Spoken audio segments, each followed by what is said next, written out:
السلام علیکم ورحمۃ اللہ وبرکاتہ ناظرین محترم میں دوبارہ آپ کی خدمت عالیہ میں حاضر ہونے کا شرف حاصل کروں. آج کے ہمارے اس پروگرام کو عنوان ہے کہ دشمن کتے کی موت مرے گا.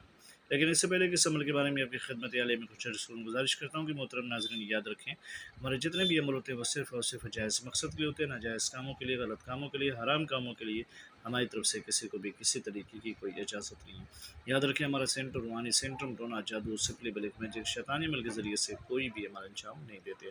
محترم ناظرین، اگر آپ کا دشمن آپ کو پریشان کر رہا ہے، حد سے زیادہ اس نے پریشان کر رکھا ہے اور آپ پریشان ہو چکے ہیں اور پیمانے صبر لبریز ہو چکا ہے، درگزر کرتے کرتے آپ تھک چکے ہیں، اس کو سمجھاتے سمجھاتے تھک چکے ہیں، پھر بھی وہ باز نہیں آ رہا ہے، تو ایسی کیفیت میں، ایسی حالت میں اس تعویذ مبارکہ کو آپ استعمال کرنا کیا ہے. سب سے پہلے تو باوضو ہو کر کے روبہ قبلہ بیٹھ جائے اور دن میں کسی بھی دن اس کا استعمال کریں.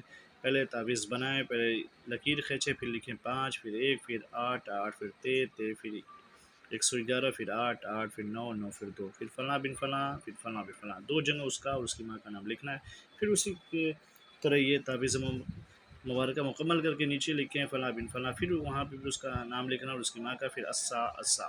پھر اس تعویذ مبارکہ کو کسی جانور کو کھلا دے. بہتر یہ ہے کہ کالے کتے کو یا کالی بلی کو یا پھر کوئی ایسا جانور جس کا رنگ جو ہے کالا ہو وہ کھلا دیں. انشاءاللہ دیکھیں گے کہ وہ تباہ و برباد ہو جائے گا اور وہ ہلاک ہو جائے گا. لیکن صرف اور صرف جائز مقصد کے لیے اس کا استعمال کیجیے گا. اجازت کے لیے شرط اولی کی کمیونٹی میں جا کے یا اللہ یا محمد لکھ دیں، ہماری طرف سے آپ کو اجازت مل جائے گی. پھر ملتے ہیں دوسرے نشست میں، تب تک کے لیے خدا حافظ. اللہ حافظ. السلام علیکم ورحمۃ اللہ وبرکاتہ.